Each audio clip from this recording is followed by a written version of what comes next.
আমি আপনাদেরকে স্মরণ করাই দেই যে মাসীহুদ দাজ্জালকে ফলো করবে জিউসরা, স্পষ্ট হাদিসে আছে। এবং তাদের এত শক্তি কখনো ছিল না যে শক্তি তারা বিগত 100 বছরে 70 বছর অর্জন করেছে। এরপরেও আমরা সেমাই খাচ্ছি আর হালুয়া রুটি খাচ্ছি এবং ভাবছি এখনো শতাব্দীর পর শতাব্দী পরে আছে দাজ্জালের আগমনে। এবং কেউ যদি এগুলো নিয়ে গবেষণা করে, তার গবেষণার পেপার পর্যন্ত আমরা কেড়ে নিতে চাই। এগুলো গবেষণা করতে হয় না, এগুলো ওইভাবেই রেখে দিতে হয়। ভাবখানে এমন যেন কোরআন এবং সুন্নাহ আল্লাহ পাক দিয়েছেন শুধুমাত্র কেউ মারা গেলে তেলাওয়াত করার জন্যে, মিলাদ পড়ানোর জন্যে, কিয়াম করানোর জন্যে, কোরআনের আয়াত তাবিজ করে মাদুলিতে ভরে রাখার জন্যে। আল্লাহ পাক কোরআনে বলেছেন, ওয়ালাকাদ সাররাফনা ফি হাযাল কুরআন লিন-নাস মিন কুল্লি মাসাল। সূরা কাহফের মধ্যে আয়াতটা আছে, 54 নম্বর আয়াত, আখিরুজ জামানের সূরা, যে সূরা আপনাকে দাজ্জাল থেকে বাঁচাবে। যে আমি এই কোরআনে প্রতিটা বিষয়ে ব্যাখ্যা করেছি মানব জাতির জন্যে। ওয়া কানাল ইনসানু আকসারা শাইইন জাদালা, কিন্তু মানুষ বেশিরভাগ বিষয়ে বিতর্ক করতে পছন্দ করে। আল্লাহ সূরা নাহলে বলেছেন, ওয়া নাযালনা আলাইকাল কিতাব, হে নবী আমি আপনার প্রতি এমন একটা কিতাব নাযিল করেছি, তিবিয়ানান লিকুল্লি শাই, যে কিতাব প্রত্যেকটা বিষয়ের ব্যাখ্যা, ওয়া হুদান এবং হিদায়াত, ওয়া রাহমাতান এবং দয়া, ওয়া বুশরা লিল মুসলিমিন, মুসলিমদের জন্য সুসংবাদ। আল্লাহর রাসূল সাল্লাল্লাহু আলাইহি ওয়াসাল্লাম মুসলিম শরীফের হাদিসে বলেছেন, ইন্নাল্লাহা ইয়ারফাউ বিহাযাল কিতাবি আকওয়ামান, আল্লাহ পাক এই কোরআনের মাধ্যমে বহু জাতিকে উন্নতি দেন, ওয়া ইয়াদউ বিহিল আখারিন, এবং অনেককে আল্লাহ পাক অপদস্থ করেন।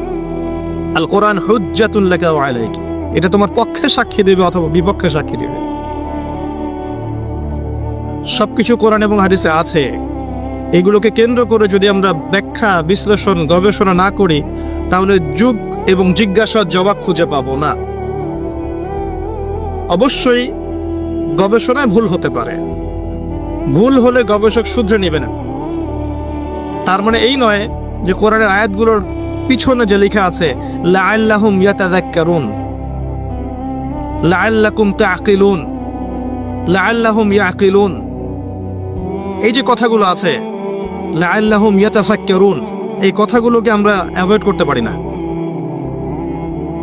তো যে পয়েন্টটা থেকে এখানে আসলাম, যে এই সূরা আপনাকে মাসীহুদ দাজ্জালের ফিতনা থেকে বাঁচাবে আর দাজ্জালকে ফলো করবে এরাই।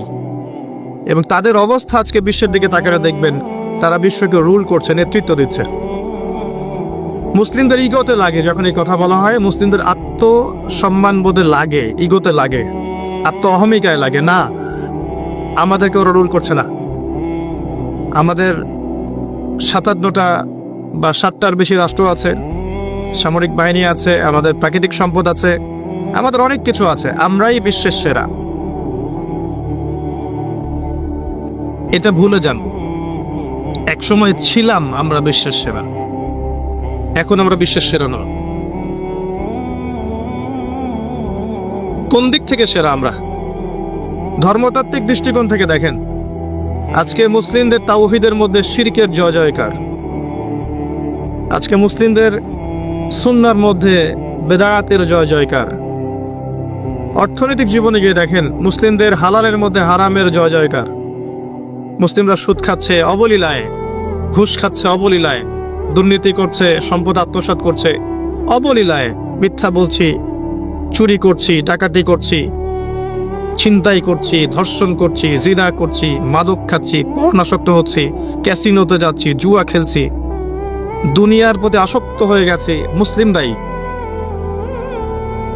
কোন দিক থেকে আমরা স্বতন্ত্র, স্বাধীন এবং ইজ্জত, শরাফত লাভ করতে পেরেছি এই বিশ্বে? ধর্মতাত্ত্বিক ক্ষেত্রে আরো দেখবেন আমরা ধর্মের নামে হাজারটা দলে বিভক্ত আছে,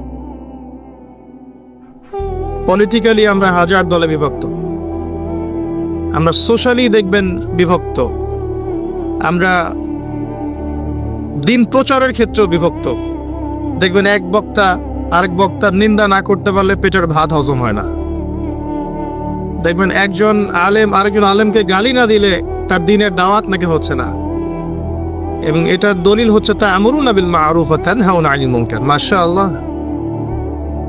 তারপরে খেয়াল করে দেখবেন দুই ভাই, আপন মায়ের পেটের দুই ভাই, দুইটা আলাদা আলাদা পলিটিক্যাল দল করে, কিন্তু দুই ভাই হওয়া সত্ত্বেও এক ভাই আরেক ভাইয়ের প্রতি শত্রুতা পোষণ করছে।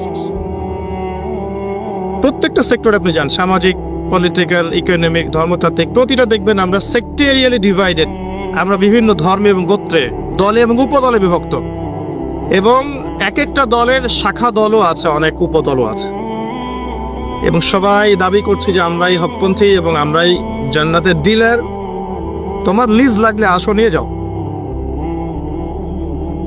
তো কোনখানে আমাদের শক্তি?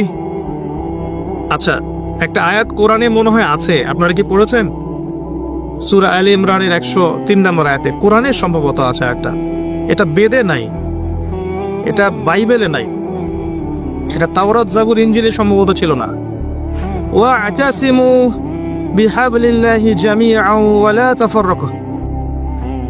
তোমরা মুমিনরা, ঈমানদার যারা আছো, তারা আল্লাহর রজ্জুকে শক্ত করে আঁকড়ে ধরো, একত্রিত হয়ে, ঐক্যবদ্ধভাবে। এই আয়াতটা কি বেদে আছে ভাই? বাইবেলে না কোরআনে? আয়াতটা আমরা জানি না, মনে হয় জাদুঘরে আছে আয়াতটা। যখন একটা আয়াত কোরআনে থাকে, দুটা আদেশ, ওয়া'তাসিমু বিহাবলিল্লাহি জামিআন ওয়া লা তাফাররাকু। আল্লাহর রজ্জু মানে কি? কোরআন, সুন্নাহ এবং দ্বীন ইসলাম। এর চেয়ে বেশি ব্যাখ্যার তো প্রয়োজন নাই। এটাকে আল্লাহ বলেছেন ঐক্যবদ্ধভাবে আঁকড়ে ধরতে। এটার কি তাফসীরের প্রয়োজন হয়? ওয়ালা তাফাররাকু, এবং দলে দলে বিভক্ত হয়েও না তোমরা। বিভক্তিটা কি জনগণ করে? আম জনগণ, যারা ফলোয়ার্স, যারা মুকাল্লিদ, তারা কি বিভক্তির স্রষ্টা? আয়াতটা কোরআনে আছে। একটা আয়াত যখন স্পষ্ট কোরআনে থাকবে এবং আমরা চাক্ষুষ দেখেও পাশ কাটিয়ে যাচ্ছি, এটা কি কোরআনের অবমাননা নয়? এটা কি কোরআনকে বাহাত দিয়ে ধরার চাইতেও বড় পাপ নয়? এটা কি কোরআনকে অজু ছাড়া স্পর্শ করার চেয়েও বড় পাপ নয়? একজন অমুসলিম নাস্তিক মোরতাদ মনে করেন কোরআনকে পুড়িয়ে দিয়েছে, নাউযুবিল্লাহ, বা অবমাননা করেছে, তখন আন্দোলন হয় না? গায়ের রক্ত গরম হয় না? এবং দেখা যায় ওই কোরআনের জন্য তখন জীবন দিতে প্রস্তুত থাকে মুসলিমরা, তাই না? এটা কোরআনে আছে, মুসলিমদেরকে এই আয়াতটা আমল করতে বলা হয়েছে। এরপরে যদি আমরা না করি, তাহলে কে বড় পাপী? ওই অবমাননাকারী কাফের মোরতাদ নাকি আমি? ও তো জানেই না কোরআন কি জিনিস। নিঃসন্দেহে ওরটা বড় পাপ, কিন্তু আমার পাপটাকে ছোট করে দেখার সুযোগ নেই। কোরআনে যখন আল্লাহ বলছেন ওয়ালা তাকরাবু জিনা, জিনার ধার কাছেও যেও না, তারপরেও যুব সমাজ আমরা যাচ্ছি, তাহলে এটা কি কোরআনের অবমাননা নয়? আল্লাহ পাক বলছেন ইত্তাকুল্লাহ, আল্লাহকে ভয় করো, ওয়া যারু মা বাকিয়া মিনার রিবা, সুদের অবশিষ্ট অংশ ছেড়ে দাও, ওয়া ইল্লাম তাফআলু, যদি তোমরা এটা না করো, ফা'যানু বিহারবিন মিনাল্লাহি ওয়া রাসূলিহি, ফা'যানু বিহারবিন মিনাল্লাহি ওয়া রাসূলিহি, যদি সুদ না ছেড়ে দাও তাহলে আল্লাহ এবং তার রাসূলের সাথে যুদ্ধের ঘোষণা শুনে রাখো। এটা কোরআনে আছে, আমি বানিয়ে বলিনি, এটা ওই কোরআনেই আছে যে কোরআন আপনার বাসায় আছে। জাস্ট সূরা বাকারাটা খোলেন, শেষের দিকে দেখেন, 3য় পারায় আছে। এরপরেও আমাদের পুরো ইকোনমিক সিস্টেম সুদভিত্তিক। এটা কি কোরআনের অবমাননা নয়? নাকি শুধু ওযু ছাড়া স্পর্শ করলে অবমাননা হবে? আল কোরআনের আলো ঘরে ঘরে জ্বালতে চাই, তাই না? 80% মুসলিম কোরআন তেলাওয়াত করতে জানে না। যারা মুখস্থ করছি কোরআন, দেখা যায় মুখস্থ করার পরে আরো 20-30 বছর পার হয়ে গেছে, কিন্তু এখন পর্যন্ত কোরআনের অর্থ সে জানে না। কোরআনের বেশিরভাগ আয়াতগুলোর অর্থ আমরা আমজনতা জানি না। কোরআনের আদেশ পুরো মানতে পারি না, নিষেধগুলোকে বর্জন করতে পারি না। কেউ কেউ আছেন এমন যারা আদেশ কিছুটা মানি ঠিকই, নিষেধকে বর্জন করতে পারি না। কোরআনের দাওয়াত, প্রসার, প্রচার, প্রতিষ্ঠা, আল্লাহর জমিন, আল্লাহর দিন প্রতিষ্ঠার জন্য চেষ্টা করি না। এই বিষয়গুলোকে কোরআন এবং সুন্নাহকে অবমাননা করা হয় কিনা এর উত্তরটা আপনারা খুঁজবেন অনুগ্রহ করে। আল্লাহ পাক আমাদেরকে বোঝার তৌফিক দান করুন। এগুলো কোরআনে আছে এবং কোরআনকে নিয়ে আল্লাহ পাক চিন্তা ভাবনা করতে বলেছেন এবং আল্লাহ বলেছেন যে কোরআনকে আমি উপদেশ গ্রহণের জন্য সহজ করে দিয়েছি। সূরা কমার আয়াত নম্বর 17, 22, 32, 40 একই সূরা 4 বার বলা হয়েছে। ওয়ালাকাদ ইয়াসসারনাল কুরআনা লিযিকর ফাহাল মিন মুদ্দাকির। নিঃসন্দেহে আমি কোরআনকে বোঝার জন্য, উপদেশ গ্রহণের জন্য সহজ করেছি। কেউ কি আছো উপদেশ গ্রহণকারী? কি উত্তর দিবেন আল্লাহ পাকের এই প্রশ্নের? আমরা জানি যে কোরআনের সবকিছু একজন সাধারণ মানুষের পক্ষে, ছাত্রের পক্ষে বোঝা সম্ভব নয়, কিন্তু মুহকামাত বিষয়গুলো কি বোঝা সম্ভব নয়, যেগুলো স্পষ্ট। আর যেগুলো আমরা বুঝবো না, নিঃসন্দেহে কোথায় যাবেন? হকপন্থী উলামায়ে কেরামের কাছে যাবেন, প্রশ্ন করবেন, জিজ্ঞাসা করবেন, উত্তর জেনে নেবেন। ফাসআলু আহলা যিকরি ইন কুনতুম লা তা'লামুন। এটাও কোরআনের উপরে আমল করা হলো। কোরআন দিয়ে যদি আপনি এখন বিশ্বটাকে দেখেন তাহলে ওই উত্তরটা পাবেন যে মাসিহুদ দাজ্জালের অনুসারীরা আজকে বিশ্বের শক্তিশালী আমরা নই। এবং সবচেয়ে মজার আরেকটা বিষয় আছে যে কিয়ামতের পূর্বে আসা সবচেয়ে বড় ফিতনাটাকে নিয়ে আমাদের খুব বেশি বইপত্র লেখা হয়নি এবং ইনস্টিটিউশনগুলোতে হোক, সেটা সেকুলার কনসেপ্টে বা ইসলামিক কনসেপ্টে, মাসিহুদ দাজ্জালকে কেন্দ্র করে আলাদা কোনো সাবজেক্ট নাই, অথচ সে এই পৃথিবীর সবচেয়ে বড় ফিতনা। একটু বুঝাই তাহলে বুঝবেন ইনশাআল্লাহ। এখন সারা বিশ্বের দিকে আপনি তাকাচ্ছেন, দেখছেন যে মুসলিমরা বিভক্ত, আমাদের ঐক্য নাই, আমাদের শক্তি নাই, কোনো খিলাফা নাই, আমির নাই, নেতা নাই, আমাদের স্বতন্ত্র মিডিয়া নাই, স্বতন্ত্র প্রযুক্তি নাই, ইকোনমিক বেস নাই স্বতন্ত্র, আমাদের পলিটিক্যাল পাওয়ার নাই ইউনিভার্সাল, মানে আপনার ওয়ার্ল্ড ওয়াইড জিওপলিটিক্যালি। মুসলিমদের উপর অত্যাচার হচ্ছে, হত্যা হচ্ছে, সুদ, ঘুষ, জেনা, ব্যভিচার, দুর্নীতি সবকিছু হচ্ছে। এই সমস্ত ফিতনাগুলোকে যদি একত্রিত করেন, এই সমস্ত ফাসাদগুলোকে যদি একত্রিত করেন, তারপরেও এটা মাসিহুদ দাজ্জালের চেয়ে ভয়ঙ্কর ফিতনা হবে না? তারপরেও এই সাবজেক্টটাকে নিয়ে আমাদের খুব একটা মাথা ব্যথা নাই। আল্লাহ পাক আমাদেরকে বোঝার তৌফিক দান করুন। আমিন। এবারে আসেন, এই সূরা আপনাকে এখান থেকে বাঁচাবে। তার আগে আপনাকে দৃষ্টিভঙ্গি পরিবর্তন করতে হবে। এই ফাউন্ডেশনের নাম দেখে ওই দৃষ্টিভঙ্গির কথা মনে পড়লো। একজন নবী বক্তব্য দিচ্ছিলেন, জনগণের মধ্যে একজন বললেন, আপনি খুব চমৎকার আলোচনা করেছেন, আপনি কি পৃথিবীর সবচেয়ে জ্ঞানী মানুষ? তিনি বললেন, হ্যাঁ, আমি পৃথিবীর সবচেয়ে জ্ঞানী মানুষ। আল্লাহ পাক তাকে ধরলেন, বললেন, হে মূসা আলাইহিস সালাম, তুমি পৃথিবীর সবচেয়ে জ্ঞানী মানুষ নও। আমার একজন বান্দা আছে যাকে তুমি 2 সাগরের মিলন স্থলে পাবে, যার নাম খিদির, অর্থাৎ শ্যামরু। সে এই পৃথিবীর সবচেয়ে জ্ঞানী মানুষ। নবী মূসা আলাইহিস সালাম বললেন, আমি তার সাথে দেখা করতে চাই, I want to meet him. আল্লাহ পাক বললেন, মাছ নাও, মাছ, থলের মধ্যে মাছ নাও, যাত্রা শুরু করো।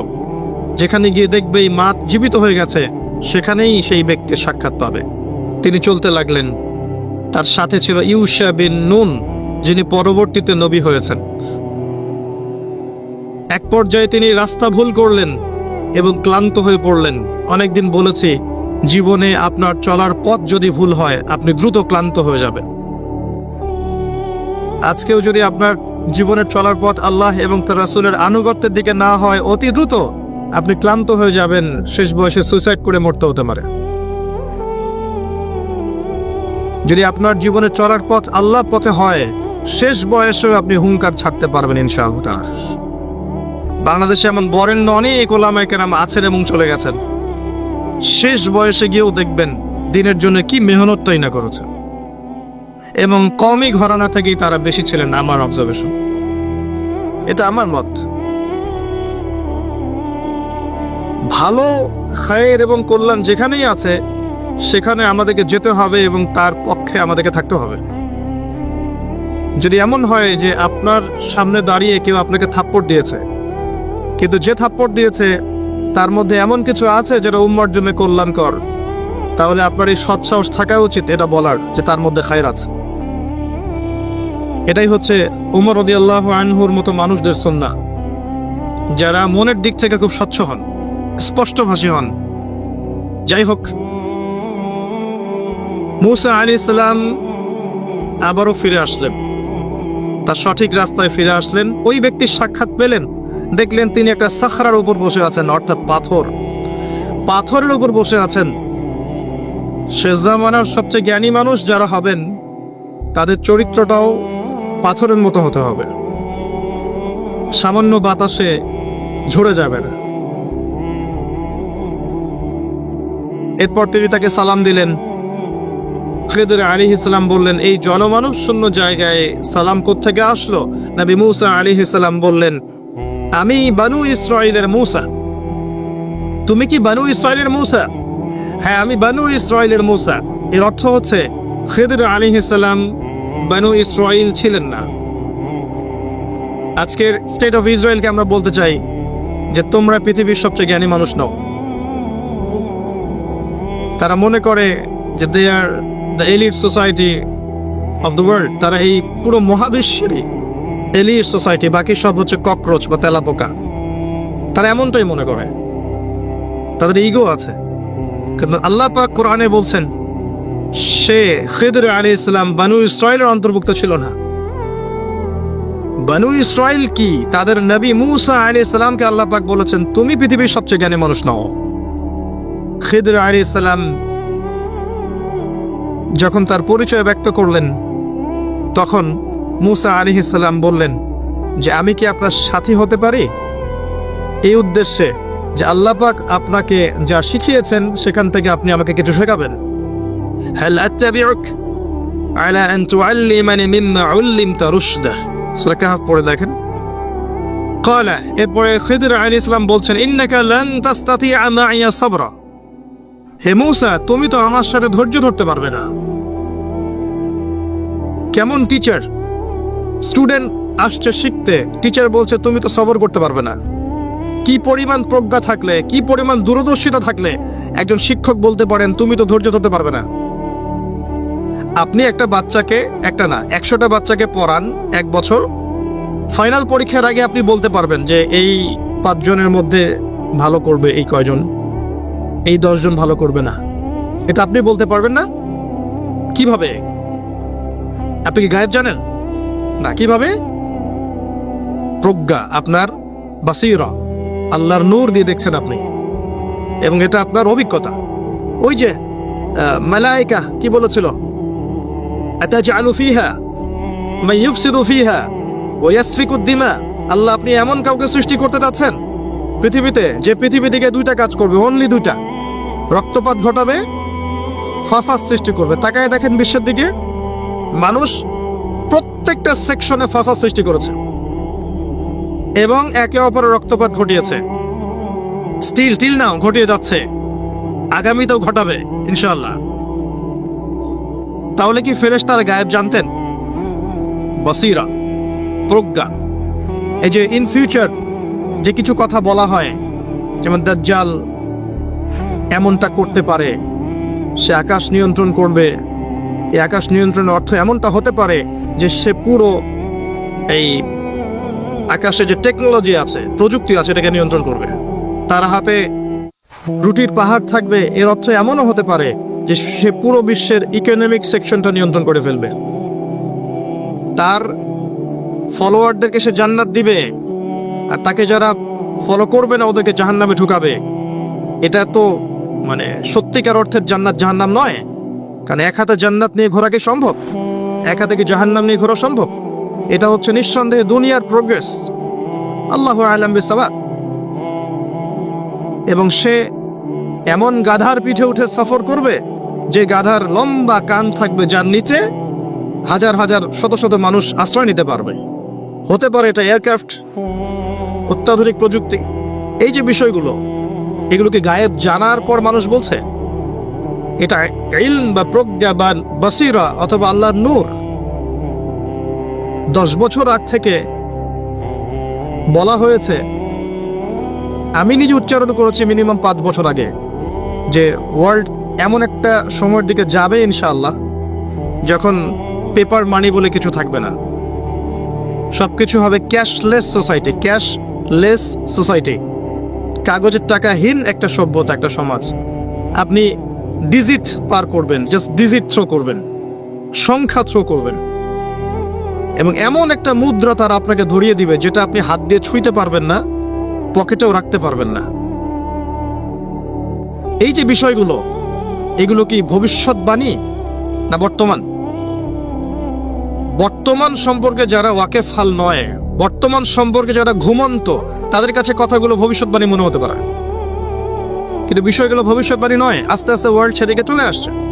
খিদির আলাইহিস সালাম বলছেন, ইন্নাকা লান তাস্তাতিআ মাইয়া সাবরা, তুমি আমার সাথে ধৈর্য ধরতে পারবে না। এটা কি ভবিষ্যৎবাণী? তার বাসীরা। গল্পের শেষে গিয়ে দেখেন মূসা আলাইহিস সালাম এক্স্যাক্টলি তাই করেছেন, তিনি ধৈর্য ধরতে পারেননি। প্রথমবার এই নৌকাটা কেন ফুটা করলেন, দ্বিতীয়বার এই বাচ্চাকে কেন হত্যা করলেন, তৃতীয়বার এই দেয়ালটা কেন নির্মাণ করলেন বিনা পারিশ্রমিকেই? আমার কথা ধরতে পারছেন? সূরা কাহফ পড়েছেন তো একবার? আলহামদুলিল্লাহ। তো মূসা আলাইহিস সালাম প্রশ্ন করেই যাচ্ছেন, খিদর আলাইহিস সালাম 3 নম্বর প্রশ্নের পরে বললেন, হাযা ফিরাকু বাইনি ওয়া বাইনিক, তোমার আর আমার এখানেই পার্থক্য, এখানেই বিচ্ছেদ, তোমার সাথে পথ চলা আমার আর হলো না। আল্লাহর নবী সাল্লাল্লাহু আলাইহি ওয়াসাল্লাম বলেছিলেন, যদি সেদিন মূসা আলাইহিস সালাম এত বেশি প্রশ্ন না করতেন তাহলে হয়তো আরো অনেক জ্ঞান জানা যেত। সুবহানাল্লাহ। এরপর তিনি উত্তর দিলেন, আমি এমনি এমনি নৌকা ফুটা করি নাই। নৌকা যদি ফুটা না করতাম তাহলে এই ত্রুটি মুক্ত নৌকাটাকে জলদস্যুরা নিয়ে চলে যেত।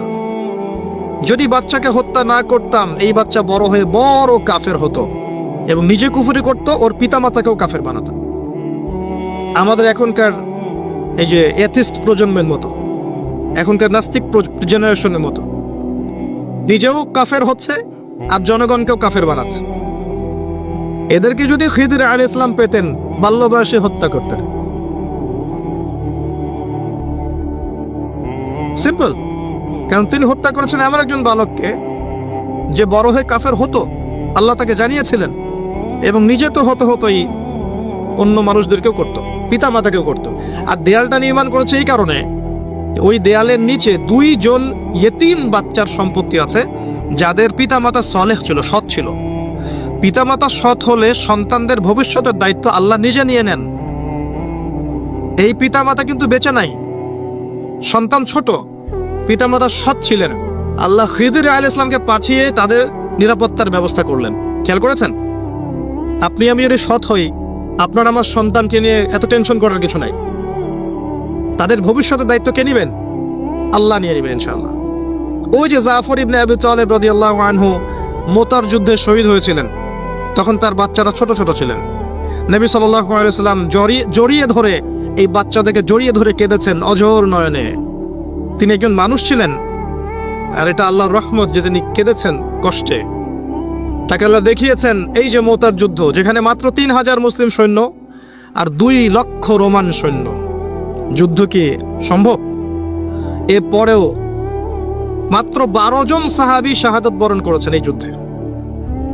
3000-এর মধ্যে মাত্র 12 জন, তার মধ্যে 3 জন সেনাপতি, একজন যায়েদ ইবনে হারেসা, নাম মুখস্থ রাখবেন। 2 নম্বর আব্দুল্লাহ ইবনে রাওয়াহা রাদিয়াল্লাহু আনহু, 3 নম্বর জাফর ইবনে আবি তালিব রাদিয়াল্লাহু আনহুম আজমাইন। একজন শহীদ হচ্ছেন, আল্লাহ রাসূলকে দেখানো হচ্ছে, তিনি বলছেন এই মাত্র যায়েদ শহীদ হলো, এই মাত্র আব্দুল্লাহ বিন রাওয়াহা শহীদ হলো, এই মাত্র জাফর শহীদ হলো। এখন পর্যন্ত নবী সাল্লাল্লাহু আলাইহি ওয়াসাল্লামকে যদি আমরা সালাম জানাই, দরুদ পড়ি, আল্লাহর ফেরেশতারা এই দরুদগুলো কালেক্ট করে নবী পর্যন্ত পৌঁছে দেবে। তো জাফর রাদিয়াল্লাহু আনহুর শাহাদাতের সময় নবী সাল্লাল্লাহু আলাইহি ওয়াসাল্লাম খুব কষ্ট পেয়েছেন, মনক্ষুণ্ণ হয়েছেন।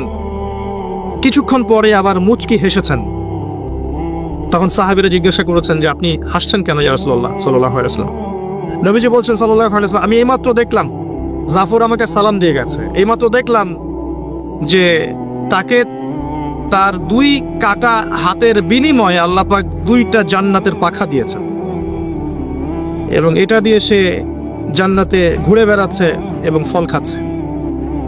তার বাচ্চাদেরকে নবী সাল্লাল্লাহু আলাইহি সাল্লাম আদর করেছেন, কেঁদেছেন। ওই বাচ্চা বড় হয়ে পরবর্তীতে তার বাবা যে পথের পথিক ছিল তারাও সেই পথের পথিক হয়েছেন।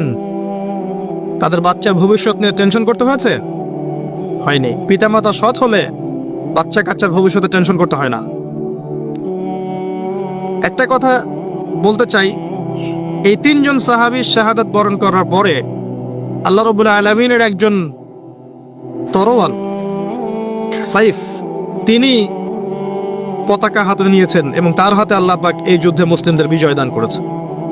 তার নাম কে বলতে পারবেন? শুকরান। খালিদ বিন ওয়ালিদ রাদিয়াল্লাহু আনহু জীবনের একটা বড় পর্যায় পর্যন্ত ইসলামের বিপক্ষে ছিলেন, এমনকি উহুদের যুদ্ধে মুসলিমদের বিপক্ষে ছিলেন। তার একার শৌর্য বীর্যে উহুদের দিন মুসলিমদের মধ্যে অনেক সাহাবী শহীদ হয়ে গেছেন এবং প্রায় 70 জন, এবং মুসলিমদেরকে একটা বিপর্যয়ের সম্মুখীন হতে হয়েছে একজনের কীর্তির কারণে, খালিদ বিন ওয়ালিদ রাদিয়াল্লাহু আনহু।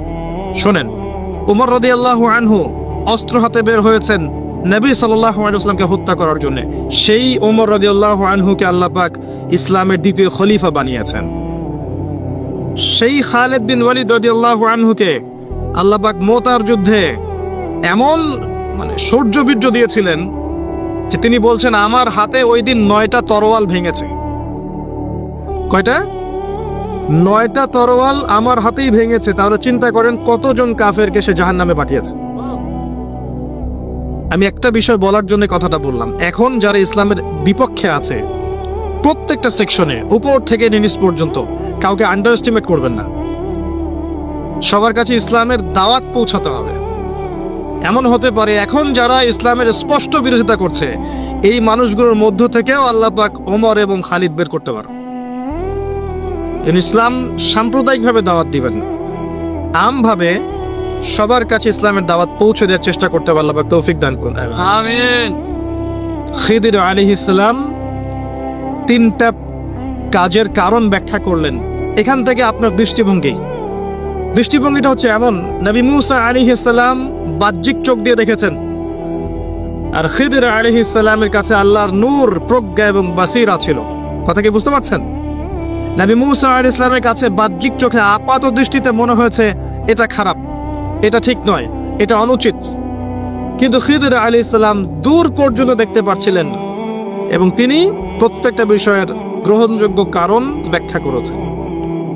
দৃষ্টিভঙ্গি হচ্ছে আপনার এমন, এই জামানায় যদি আপনি ফিতনা থেকে বাঁচতে চান, আপনি যদি ফিতনাময় পরিবেশে সমস্যাগুলো ফাইন্ড আউট করতে চান, করণীয় ফিক্স করতে চান, বাহ্যিক চোখ দিয়ে সবকিছু দেখলে হবে না। খিদির আলাইহিস সালামের মতো হৃদয়ের চোখ উন্মুক্ত করতে হবে, হৃদয়ের কান উন্মুক্ত করতে হবে এবং কলব দিয়ে উপলব্ধি করার চেষ্টা করতে হবে। আল্লাহ পাক তৌফিক এনায়েত করুন। সূরা কাহফ এই দৃষ্টিভঙ্গি নিয়ে পড়ার চেষ্টা করবেন। ইসলাম, বর্তমান বিশ্ব, বর্তমান অর্থনীতি, বর্তমান রাজনীতি, বর্তমান পরিস্থিতি, ফিতনা ফাসাদ সবগুলোকেই শুধু বাহ্যিক চোখ দিয়ে দেখলে আপনি ভুল করবেন। বাহ্যিক চোখ দিয়ে দেখা শিখিয়েছে পশ্চিমা সভ্যতা। তারা মানব জাতিকে শিখিয়েছে যে জ্ঞান সেটাই যেটা পরীক্ষা নিরীক্ষা পর্যবেক্ষণের মাধ্যমে লাভ করা যায়, এর বাইরে জ্ঞানের কোনো অস্তিত্ব নেই। কাদের সুন্নাহ? সূরা বাকারাতেই আছে, ওয়াইজ কুলতুম ইয়া মূসা, যখন তোমরা বলেছিলে হে মূসা, লান নুমিনা লাক হাত্তা নারাল্লাহা জাহরা, ততক্ষণ পর্যন্ত আমরা তোমার প্রতি ঈমান আনবো না যতক্ষণ না আল্লাহকে চাক্ষুষ দেখছি। আমরা এই যে চাক্ষুষ দেখার দর্শন কোত্থেকে আসছে? ওদের থেকেই আসছে। এখনো পৃথিবীতে ওরাই এই দর্শন দিয়ে যাচ্ছে, আর দর্শন সম্পর্কে আমার চেয়ে তারা ভালো জানে না, আমি তাই মনে করি। কারণ এই সাবজেক্টে আমি নিজে পড়াশোনা করেছি, তাদের দর্শন আমি আপনাকে খুব সুন্দর করে ব্যাখ্যা করতে পারবো ইনশাআল্লাহ। তাদের দর্শন এটা, তারা পুরো বিশ্বকে শিখিয়েছে, বুঝিয়েছে চাক্ষুষ যা দেখবেন সেটাই সত্য। যেমন আপনি চাক্ষুষ দেখছেন যে মানুষ মঙ্গল গ্রহে যাচ্ছে, পানির সন্ধান করছে, অতএব আপনি বিশ্বাস করে নেন যে পৃথিবী টিকুক আর না টিকুক, আমরা ভবিষ্যতে মঙ্গল যাচ্ছি ইনশাআল্লাহ। এবং বিভিন্ন গ্রহে তারা প্রাণের সন্ধান করছে এবং আমাদেরকে বোঝাচ্ছে এলিয়েন আছে বিভিন্ন গ্রহে। এলিয়েনে তারা বিশ্বাস করবে,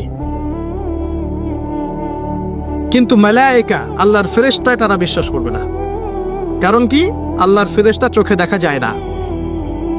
আর কিছু কিছু প্রাণীকে ওরা এলিয়েনের শেপ দিয়েছে, এটা চোখে দেখা যায়, শুনলাম। জানি না ঘটনা সত্য না মিথ্যা। আর আমি মনে করে নেই যে তারা যতগুলো কথা বলে তার 90% কথাই মিথ্যা বলে।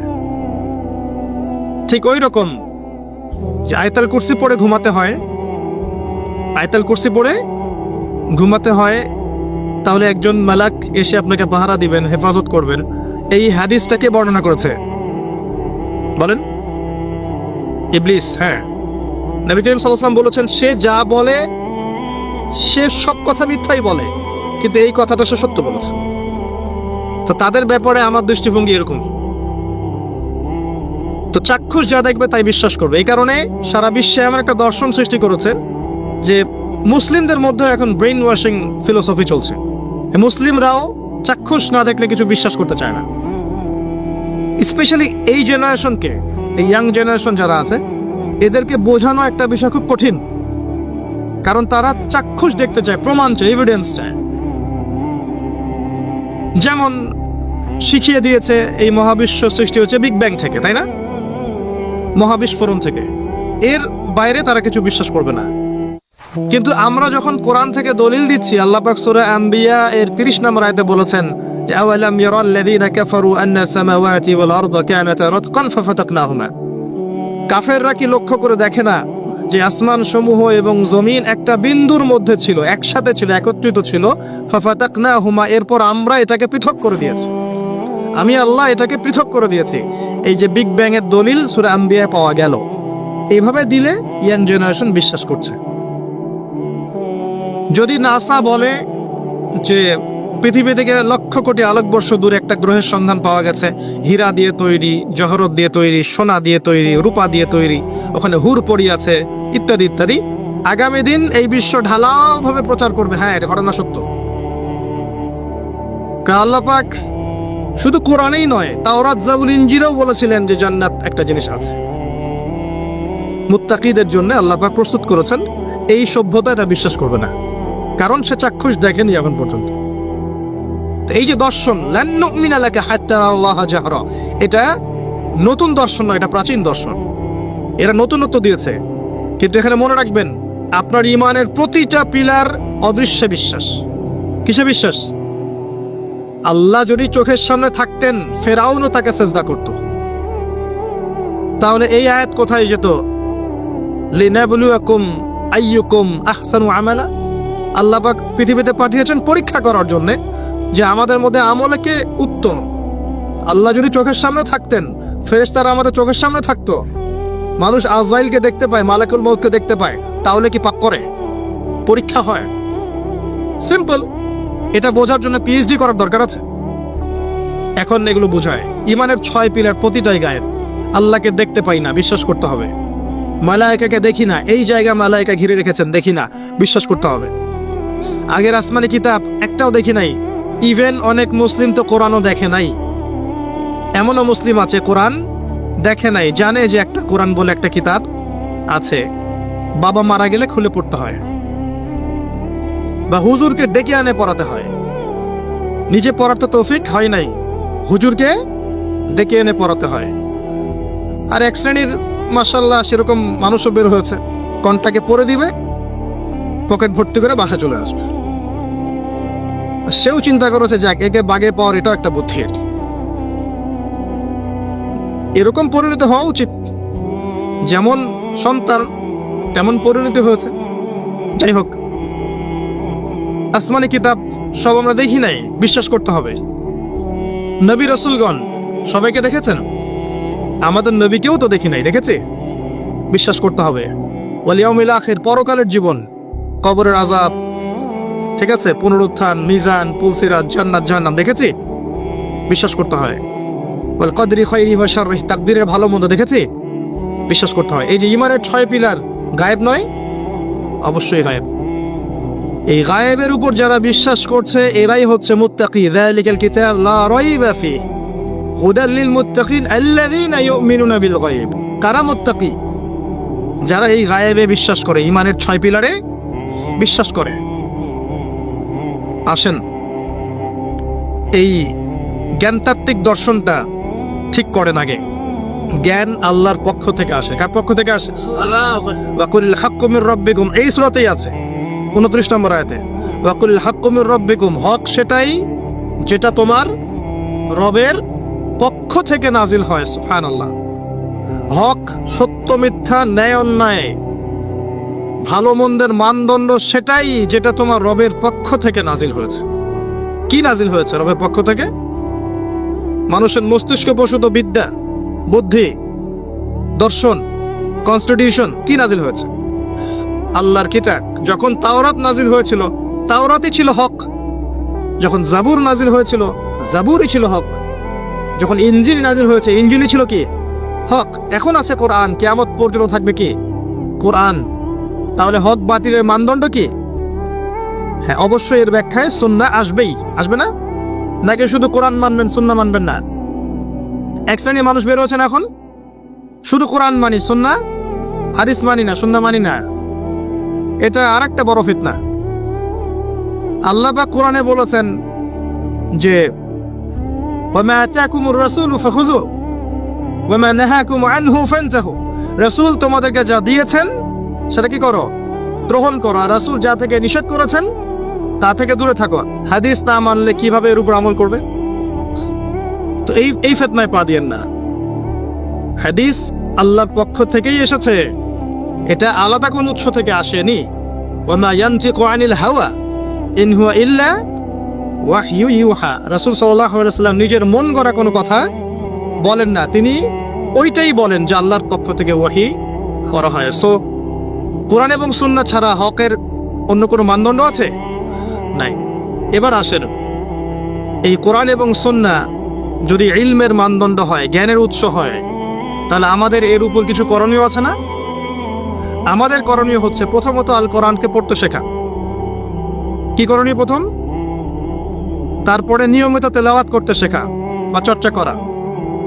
এরপর আমাদের কাজ হচ্ছে কোরআনের অর্থগুলোকে বোঝা, কোরআনের আদেশগুলোকে মেনে চলার চেষ্টা করা, নিষেধগুলোকে বর্জনের চেষ্টা করা, এবং কোরআনের দাওয়াত মানুষের দুয়ারে দুয়ারে পৌঁছে দেওয়ার চেষ্টা করা। আল্লাহ পাক আমাদের সবাইকে তৌফিক দান করুন। দৃষ্টিভঙ্গি বুঝলেন, খিদর আলাইহিস সালামের মতো হওয়ার চেষ্টা করেন। এরপরে আপনি সূরা কাহফটা পড়ার চেষ্টা করেন। প্রত্যেক জুমার দিন পড়তে হয়। প্রথম দিকের আয়াতগুলো মুখস্থ করার চেষ্টা করেন, প্রথম 10, কমপক্ষে শেষের 10। কিছু আয়াত মুখস্থ করে ফেলবেন, এতে আপনার লাভ আছে। আমার পরামর্শ, সূরা বাকারার প্রথম 5টা আয়াত পারা যাবে না? সূরা ফাতিহা এটা তো পারেন মাশাআল্লাহ, সূরা ফালাক, নাস, ইখলাস, সূরা কাফিরুন, সূরা বাকারার 255 নম্বর আয়াত, আয়াতুল কুরসি, শেষের 3টা আয়াত, তারপরে আপনার সূরা হাশরের শেষের 3 আয়াত, সূরা জিন প্রথম 10, সূরা কাহফ প্রথম 10 শেষের 10, সূরা মুলক, সূরা ইয়াসিন, সম্ভব হলে সূরা আর রহমান, সূরা ওয়াকিয়া। এই যে আয়াতগুলো আছে এগুলো একটু মুখস্থ করার চেষ্টা করা যায় না? পারবো না ইনশাল্লাহ? সারা বছরে আমরা এখন পর্যন্ত মাশাআল্লাহ 100-200 বই পড়ি নাই? পড়েছি ইনশাআল্লাহ, পড়েছি না? আমরা বই পড়েছি, উপন্যাস পড়েছি, আমরা বাংলা, ইংরেজি, অঙ্ক, ফিজিক্স, কেমিস্ট্রি, বায়োলজি, মাশাআল্লাহ অনেক কিছু পড়েছি, পড়ি নাই? আল্লাহ আমাদেরকে তৌফিক দান করুন, আমরা যেন আল কোরআন পরিপূর্ণরূপে মুখস্থ করতে না পারলেও আমরা যেন আংশিক হলেও মুখস্থ করতে পারি। আল্লাহ পাক আমাদের সবাইকে তৌফিক ইনায়াত করুন, আমিন।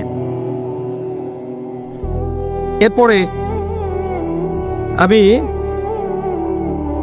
শেষ করার আগে সূরা কাহফের কিছু বিষয় আপনাদের সাথে শেয়ার করবো ইনশাআল্লাহ। সেটা হলো সূরা কাহফ আপনাকে শেষ জামানা থেকে বাঁচাবে ইনশাআল্লাহ। এর মধ্যে একটা গল্প আছে, আসহাবুল কাহফের গল্প। কার গল্প? এই আসহাবুল কাহফের গল্পটাকে খুব ভালো করে পড়বেন। পড়লে আপনি বুঝতে পারবেন যে এই গল্পের মধ্যে এমন কিছু একটা আছে যেটা আপনাকে মাসিহুদ দাজ্জাল, সমসাময়িক ফিতনা এবং চলমান বৈশ্বিক ফিতনাগুলো থেকে বাঁচাবে ইনশাআল্লাহ তাআলা। তাদের মূল কাজটা ছিল এই যে তারা ঈমান নিয়ে এসেছিল, প্রথমে ঈমানটা গোপন রেখেছে, এরপর ঈমানটাকে প্রকাশ করেছে, ঈমানের দাওয়াত মানুষকে দিয়েছে। দাওয়াত দেওয়ার পর কিছু মানুষ, মানে বেশিরভাগ মানুষই তাদের দাওয়াত কবুল করেনি। তারা ওই জায়গা থেকে হিজরত করে চলে গেছে, চলে গিয়ে একটা গুহায় আশ্রয় নিয়েছিল। সেখানে আল্লাহ পাক তাদেরকে 300 বছর ঘুম পাড়িয়ে রেখেছেন। ঠিক আছে, ঘুম পাড়িয়ে রাখার পর আল্লাহ পাক উঠিয়েছেন এমন সম্প্রদায়ের কাছে যে সম্প্রদায় পরকালে বিশ্বাস করতো না। আল্লাহ পাক এই ঘটনার মধ্য দিয়ে আল্লাহ রাব্বুল আলামিন পরের জেনারেশনের মানুষকে শিক্ষা দিয়েছেন যে পরকালটা সত্য। আসহাবুল কাহফ এমন একটা যুগের মধ্যে ছিলেন যেই যুগটা কিন্তু বর্তমান আধুনিক দাজ্জালের সভ্যতার মতোই ছিল। সেখানেও এরকম শিরক ছিল, সুদ ছিল, জিনা ছিল, আপনার কুফরি ছিল, হারাম সব কিছু ছিল। আপনি মিলিয়ে দেখবেন তারা ওই যুগেই থেকেছেন। এ যুগেও যারা আসহাবুল কাহফের মতো ঈমান নিয়ে আসবে, ঈমানকে চর্চা করবে, তারপরে দাওয়াত প্রদান করবে এবং ঈমান প্রতিষ্ঠার চেষ্টা করবে, এক পর্যায়ে তারা দেখতে পারবে যে পরিস্থিতি তাদের অনুকূলে থাকছে না। হচ্ছে ফিতনা থেকে টোটালি নিজেকে ডিসকানেক্টেড করে স্বতন্ত্র থাকার চেষ্টা করা। নিজে থাকুন, নিজের পরিবার নিয়ে থাকুন, নিজের সাধ্যের মধ্যে দিনের দাওয়াতে কাজ করতে থাকুন, ফিতনাময় পরিবেশ থেকে নিজেকে সরিয়ে রাখুন। কম কথা বলেন, কম মানুষের সাথে মেশেন, ফিতনায় কম যান। আপনি আপনার নিজের আহাল পরিবারকে নিয়ে ইসলামকে নিয়ে চলার চেষ্টা করেন। আপনার সাধ্য মতো যতটুকু করার এতটুকু করেন। আর যদি এক সময় দেখেন ফিতনায় মোটেই টিকতে পারছেন না, আসহাবুল কাহফ যেমন করে ডিসকানেক্টেড হয়ে গেছে, এভাবে ফিতনাময় পরিবেশ থেকে নিজেকে আড়াল করে নেন। এই একটা মাত্র অপশন আছে যদি আপনি এই ফিতনাময় জর্জরিত পরিবেশ থেকে নিজেকে সেভ করতে চান। প্রথমেই ওই লেভেলে যাওয়ার প্রয়োজন নেই, প্রথমে আগে তাদের মতো ঈমান নিয়ে আসেন, এরপরে ঈমানের চর্চা করেন, ঈমান প্রচার করেন, দিনের প্রচার প্রসার প্রতিষ্ঠার চেষ্টা করেন, সমস্যা আসলে ফেস করতে থাকেন। একটা পর্যায়ে গিয়ে যদি দেখেন যে আপনি কোনোভাবেই ফিতনাময় পরিবেশে টিকতে পারছেন না, তখন সেখান থেকে আপনি সরে যান। সরে গিয়ে নিজের পরিবার এবং আপনার মতো করে যারা চিন্তা করে তাদের সাথে মিলেমিশে থেকে দিন নিয়ে টিকে থাকেন। সুন্নতগুলো কোথায় পাবো? হাদিসের কিতাবগুলোর মধ্যে সুন্নত আছে না? তাহলে আল কোরআন এবং সুন্নত এই দুটো হচ্ছে ইসলামের শরঈ মানদণ্ড এবং এর ভিত্তিতে আপনি ইসলামের 5টা ভিত্তি পাচ্ছেন: কালিমা, সালাত, যাকাত, সওম এবং হজ। আচ্ছা, ইজমা কিয়াস কোথায় গেল? তাহলে ইজমা কিয়াস লাগবে না? সবকিছু কি কোরআন এবং সুন্নাহ সরাসরি দেয়া আছে? অনেক মাসআলা আছে যেগুলো সরাসরি কোরআন সুন্নাহ থেকে পাওয়া যাবে না, স্ট্রেট ফরওয়ার্ড। তখন কি করতে হবে? সাহাবায়ে কেরাম ইজমা দেখতে হবে না? আচ্ছা, ইজমা যদি কোরআন সুন্নাহর সাথে মিলে যায় নিব না? অবশ্যই নিব। যদি না মিলে তখন আলাদা বিষয়। কিয়াস কি জিনিস? একটা মাসআলার মূলনীতি দেয়া আছে কিন্তু সরাসরি সেই বিষয়টা কোরআন হাদিসে নেই। একটা মূলনীতি থেকে আরেকটা বিষয় বের করার নাম হচ্ছে কিয়াস। সিগারেট খাওয়া এটা হালাল না হারাম কোরআনে কি সরাসরি লেখা আছে? হাদিসে কি সরাসরি লেখা আছে? এটা একটা মূলনীতির আলোকে বের করতে হবে না? এটাই হচ্ছে কিয়াস। এটা কি খারাপ? এটা কারা করবেন? যারা বিজ্ঞ বরেণ্য, যারা স্কলার আলেম, তারা এটা কিয়াস করতে পারবে। সবাই করতে পারবে? পারবেন। এখন কোরআন সুন্নাহ বোঝার ব্যাপারটা কি আপনি একা একা পারবেন? যদি আলেমের কাছে না যায়, মাদ্রাসায় না পড়ে, বা বরেণ্য ওলামায়ে কেরামের সোহবত থেকে দিন না শেখে, সে কি পারবে কোরআন এবং সুন্নাহ থেকে সব মাসআলা বের করতে? পারবে না। এই যে আমরা দিন শেখার জন্য কিছু মাধ্যমের অবলম্বন করছি, এই অবলম্বনটা জায়েজ না জায়েজ? অবশ্যই জায়েজ। এটা না করতে পারলে আপনি সরাসরি কোরআন সুন্নাহ থেকে সবকিছু বুঝতে পারবেন না। তা আমরা রাসূল সাল্লাল্লাহু আলাইহি ওয়াসাল্লামের বিদায় হজের ভাষণ থেকে যা জানছি যে কোরআনের এবং সুন্নাহর মধ্যে রাসূল সাল্লাল্লাহু আলাইহি ওয়াসাল্লাম বলেছেন যে প্রতিটা বিষয়ের সমাধান আল্লাহ পাক দিয়ে গেছে। এর আওতায় আপনি ইসলামের 5টা মূলনীতি পাচ্ছেন। এখন প্রথম যে মূলনীতি কালিমা, এর এক কথা অর্থ হচ্ছে তাওহীদ। আল্লাহ পাকের একত্ববাদে থাকতে হবে, শিরক করা যাবে না। কেউ যদি আল্লাহর একত্ববাদের উপর থাকতে পারে এবং এর উপর মৃত্যুবরণ করে, ইনশাল্লাহ সে বিনা হিসাবে জান্নাতে চলে যাবে। আর কেউ যদি আল্লাহর সাথে শিরিক করে এবং তওবা না করে ওই অবস্থায় মারা যায়, সম্ভাবনা বেশি সেই ব্যক্তি সরাসরি জাহান্নামে যাবে। আল্লাহ পাক সূরা মাইদার মধ্যে বলেছেন যে ইন্নাহু মায়ুশরিক বিল্লাহ, নিশ্চয়ই যে ব্যক্তি আল্লাহর সাথে শিরক করে, ফাকাদ হারামাল্লাহু আলাইহিল জান্নাহ, সে ব্যক্তির জন্য আল্লাহ পাক জান্নাতকে হারাম করে দেন।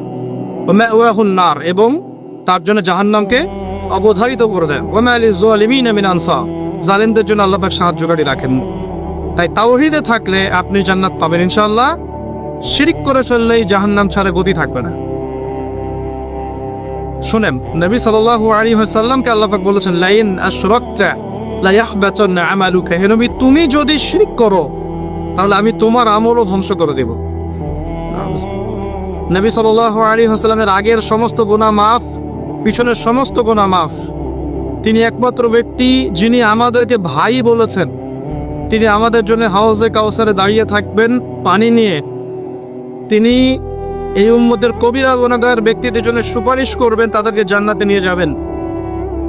যখন সবাই কিয়ামতের মাঠে বলবে ইয়া নাফসি ইয়া নাফসি, নবী সাল্লাল্লাহু আলাইহি ওয়াসাল্লাম বলবেন ইয়া উম্মতি ইয়া উম্মতি।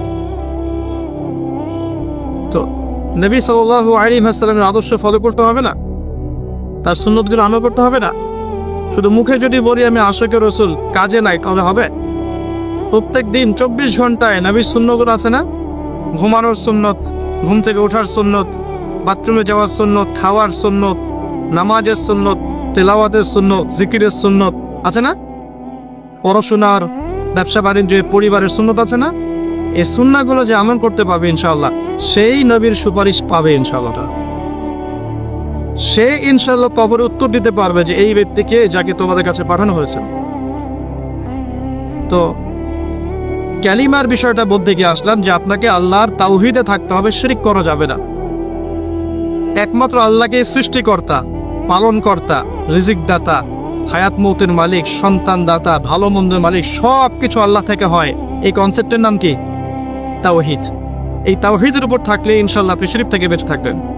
কেউ যদি মনে করে না আল্লাহ ছাড়া আরো ইলাহা আছে, আল্লাহ ছাড়া কেউ সেজদা পাওয়ার যোগ্য, বা আল্লাহ ছাড়া কারো জন্য নজর করা যায়, কারো জন্য মানত করা যায়, আল্লাহ ছাড়া কেউ সন্তান দিতে পারে, আল্লাহ ছাড়া কারো কাছে দোয়া করা যাবে, তাহলে এই সমস্ত আকীদাগুলো হচ্ছে শিরকি আকীদা। কেউ এরকম আকীদা নিয়ে থাকলে এই অবস্থায় মারা গেলে জাহান্নামে যাওয়ার সম্ভাবনা বেশি। আল্লাহ ভালো জানেন, কোরআন হাদিস তাই বলছে। এর পরের পিলারটা কি? সালাত। আমরা দাবি করি যে আমরা সবাই মুসলিম, কিন্তু বাস্তবতা হচ্ছে যে আমাদের মধ্যে ম্যাক্সিমাম মানুষই 5 ওয়াক্ত নামাজ পড়ে না। এটা ইসলামের একটা বেসিক জিনিস।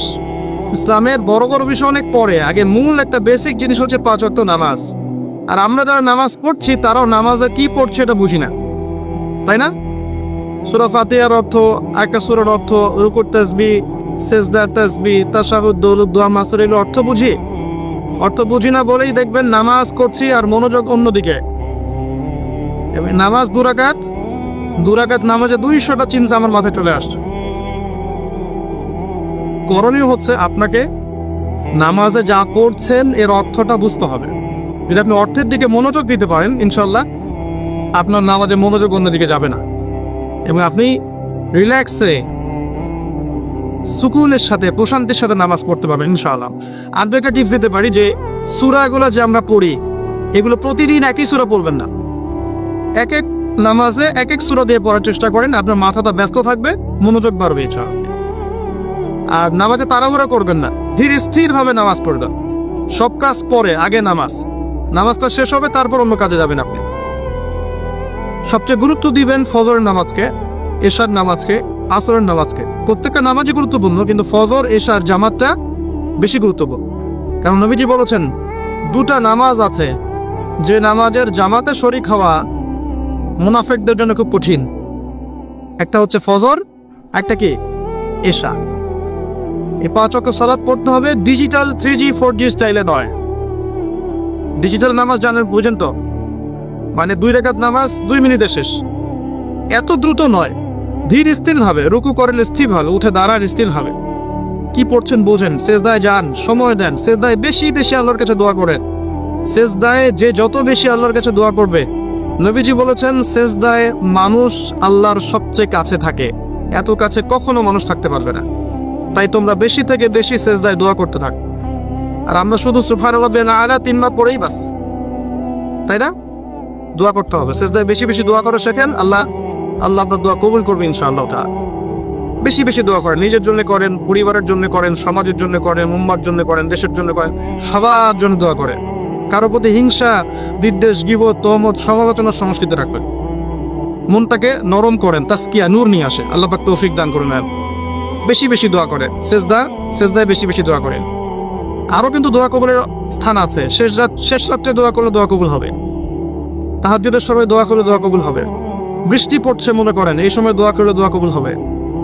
একটা ভালো কাজ করেছেন, মনে করেন কাউকে একবেলা খাওয়ালেন, অথবা কেউ আপনার কাছে সাহায্য চেয়েছে, আপনি কিছু সাহায্য দিলেন, এরপরে আল্লাহর কাছে হাত তুলে বলেন, আল্লাহ আমি এই কাজটা করেছি তোমার সন্তুষ্টির জন্য, এই কাজটার ওসিলায় তুমি আমাকে এটা দান করো। দেখবেন আপনি পাবেন ইনশাআল্লাহ। ভালো কাজের ওসিলায় দোয়া করেন, আজান এবং একামতের মাঝখানে দোয়া করেন, নামাজের সেজদায় দোয়া করেন, শেষ বৈঠকে দোয়া করেন।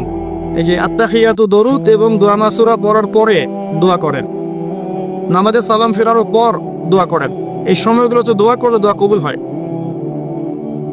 সময় খুঁজে খুঁজে বের করেন কখন দোয়া করলে দোয়া কবুল হবে। কারণ আমাদের সব চাওয়া কে পূরণ করবে? আর কেউ পূরণ করতে পারবে? কারো ক্ষমতা আছে? আল্লাহর কাছে চাইতে শিখুন, আল্লাহ পাক তৌফিক দান করুন। নামাজটাকে ধীর স্থির ভাবে পড়েন, সময় নেন না, নামাজের সময় না। আমরা পৃথিবীতে কেন আসছি ভাই? ওমা খালাকতুল জিন্না ওয়াল ইনসা ইল্লা লিয়াবুদুন। আমি জিন আর মানুষকে সৃষ্টি করেছি শুধুমাত্র কি জন্য?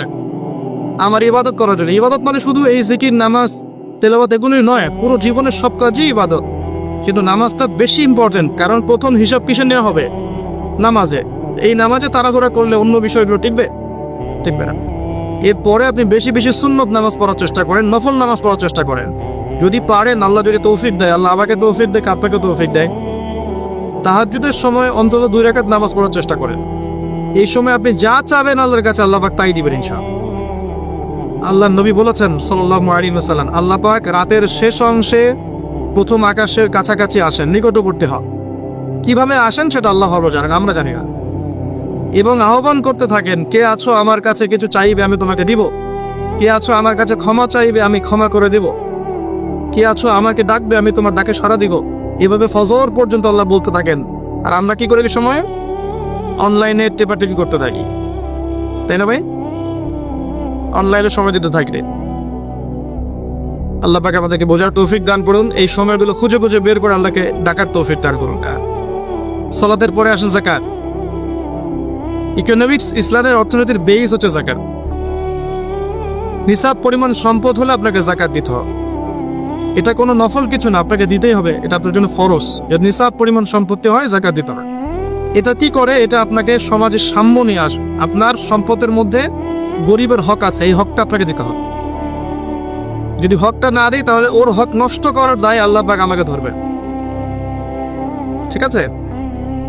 যখন আপনি দান সদকা করবেন, যাকাত দিবেন, তখন টাকা ঘুরতে থাকবে সবখানে। আজকে যে গরিব কাল ধনী হবে, যে আজকে দরিদ্র সে কাল ধনী হতে পারবে, তার অবস্থার উন্নতি হবে, সে দুবেলা খেতে পারবে। আর যদি এটাকে বন্ধ করে দেন তাহলে ওর হকটা নষ্ট হয়ে যাবে। এমন অনেক মানুষ আছেন যাদের একজনের যাকাতের টাকা দিয়ে শত শত মানুষের উন্নতি করা সম্ভব না। যাকাতটা নফল কিছু নয়, অবশ্যই ফরজ, এটা দেওয়ার চেষ্টা করতে হবে। আল্লাহ তাআলা আমাদেরকে যাকাত প্রদান করার তৌফিক এনায়েত করুন, আমিন। এরপরে আছে কি? সওম। রমজান মাসে সওম, রমজান মাসে সওম রাখতে হবে। আমরা অনেকেই এখন সওম রাখি না। আমরা জানি যে সওমটা ফরজ, কিন্তু অনেকেই সওম রাখি না। অজুহাত দেই, ক্ষুধা লাগবে, কষ্ট হবে, বা পরিবারের মানুষ সওম রাখতে চাইলে আমরা বলে থাক দরকার নেই, বড় হলে রাখবে না। সওম রাখতে হবে, এটা সায়েন্টিফিক বৈজ্ঞানিক উপকারিতাও আছে। রোজা রাখলে আপনি ফিজিক্যালি ভালো থাকবেন। মাঝে মাঝে যখন রোজা রাখবেন, সোমবারে, বৃহস্পতিবারে, মাসে 3 দিন, আপনি শারীরিকভাবে ভালো থাকবেন, ফিজিক্যালি ফিট থাকবেন। আর আপনি গরিবের ক্ষুধার কষ্ট অনুভব করতে পারবেন। যখন আপনি ক্ষুধার্ত থাকবেন, খাবার পানীয় ছেড়ে দিবেন, আল্লাহর হারামগুলো ছেড়ে দিবেন, তখন হৃদয়ের মধ্যে নূর আসবে, তাসকিয়া আসবে ইনশাআল্লাহ। নূরের কথা বলেছি অনেক দিন, যে বেশি বেশি কোরআন তেলাওয়াত করলে কলবে নূর আসে, বেশি বেশি নামাজ পড়বেন, নফল নামাজ পড়বেন, কলবে নূর আসবে। বেশি থেকে বেশি আল্লাহর জিকির করেন, আল্লাহর কাছে দোয়া করেন, কলবে নূর আসবে ইনশাল্লাহ, আত্মশুদ্ধি অর্জন। যখন নূর আসবে তখন আপনি হিংসা, বিদ্বেষ, জীবত্তম এগুলো ত্যাগ করতে পারবেন, তার আগে পারবেন না। মনটা নরম হবে এবং বেশি বেশি মৌতের চিন্তা করলে, কবরের চিন্তা করলে, পরকালের চিন্তা করলে কলবে নূর আসে। এই কাজগুলো খুব ইম্পর্টেন্ট। রোজা যে বেশি বেশি রাখবে তার হৃদয়ের মধ্যে নূর আসবে ইনশাআল্লাহ। আল্লাহ পাক আমাদেরকে রমাদানের সওম আগামী রমাজান পর্যন্ত আল্লাহ আমাদেরকে বাঁচিয়ে রাখুন এবং রমাদানের সওমগুলো ঠিকঠাক মতো আদায় করার তৌফিক এনায়েত করুন। এছাড়াও রমজান মাসে কোরআন নাযিল হয়েছে, ওই কোরআনের হকটা আদায় করতে হবে। হকটা কি? 1 নাম্বার কোরআন তেলাওয়াত শেখা, কোরআনের অনুবাদ শেখা, কোরআনের ভাষাটা শেখা, কোরআনের তাফসীরগুলো পড়া, আদেশ নিষেধগুলো মেনে চলা, কোরআনের শিক্ষা মানুষকে শেখানো, এগুলোর হক। ওই রমজানে আছে তাহাজ্জুদ, আছে না? তারাবি, তাহাজ্জুদ, ইফতার করানো, এগুলো সংস্কৃতি আছে। এগুলোকে এনজয় করবেন, ভালোবেসে এগুলো করবেন, বিরক্ত হয়ে করবেন না। ভালোবেসে করবেন, দেখবেন ভালো লাগছে। এবং রমজান মাস চলে গেলে আপনার কষ্ট লাগবে। সবাই ঈদের আনন্দ করবে, আনন্দ সবাই করবে, কিন্তু যারা মুত্তাকি আল্লাহর প্রিয় বান্দা দেখবেন রমাদান চলে গেলে চোখ দিয়ে পানি পড়তে থাকে। এত সুন্দর একটা মাস ছিল, গুনাহ মাফের একটা মাস ছিল, চলে গেল। তো রমাদানের সওম রাখেন। আর সর্বশেষটা কি? হজ। সামর্থ্য হলে আপনি হজ করবেন। আল হজ টাইটেলের জন্য হজ করবেন না, হজ করবেন আল্লাহকে সন্তুষ্ট করার জন্য। হজ করলে মানুষ হাজি বলবে, মানুষ আমাকে অনেক সম্মান দিবে, পদমর্যাদা দিবে, এই জন্য হজ করবেন। হজ হবে ইব্রাহিমী চেতনায়। ওখানে গিয়ে যখন আপনি তাওয়াফ করবেন তখন ইব্রাহিম আলাইহিস সালামের কথা মনে করতে হবে। তিনি আর তার ছেলে মিলে কাবা ঘর তৈরি করেছিলেন। যখন সাফা মারওয়া সাই করবেন তখন ওই হাজরা আলাইহিস সালামের সেই ত্যাগ, সেই হৃদয় বিদারক ঘটনা মনে করতে হবে, যে কিভাবে বাচ্চাকে দুধ পানি পান করানোর জন্য তিনি ছুটে গেছে, একবার এই পাহাড় একবার এই পাহাড়। ফিল করতে হয়। আরাফার মাঠে যখন যাবো, কিয়ামতের মাঠটাকে চিন্তা করতে হবে। যখন আপনি রাসূল সাল্লাল্লাহু আলাইহি ওয়াসাল্লামের রওজায় যাবেন জিয়ারত করতে, এটা হজের অংশ নয়, পরে হয়তো যাবেন, তখন আপনি নবীর সামনে দাঁড়িয়ে যখন সালাম দিবেন, চিন্তা করবেন যে আপনি নবীর দ্বীনের জন্য কি করলেন আজ পর্যন্ত। ভিতর থেকে ইবাদতকে ফিল করতে হয়। সালাত, সিয়াম, হজ জাকাতকে ভিতর থেকে অনুভব করতে হয়, তখন দেখবেন ইবাদতে আপনি স্বাদ পাচ্ছেন। এই 5টা মূলনীতি ইসলামের, এই মূলনীতিগুলো আমরা মেনে চলবো, আমাদের পরিবারকে মানাবো ইনশাআল্লাহ। আমরা সাধ্যমতো আমাদের সেক্টর ইসলামের এই মূলনীতিগুলোকে, দাওয়াতগুলো প্রচার করবো, মানুষকে আল্লাহর পথে ডাকবো, মধ্যম পন্থায়, শৈথিলতাবাদী না হয় এবং চরমপন্থী না হয়, এবং মানুষের ভালো কামনা করব। কারোর প্রতি হিংসা, বিদ্বেষ, রিয়া, অহংকার, এই বিষয়গুলো রেখে মানুষকে আল্লাহর পথে ডাকা যায় না। সবার জন্য কল্যাণকামী হয়ে মনটাকে বড় করে মানুষকে আল্লাহর দ্বীনের দিকে ডাকলে পরে দেখবেন দ্বীন ইসলাম ইনশাআল্লাহ জিন্দা ছিল, জিন্দা আছে, জিন্দা থাকবে ইনশাআল্লাহ।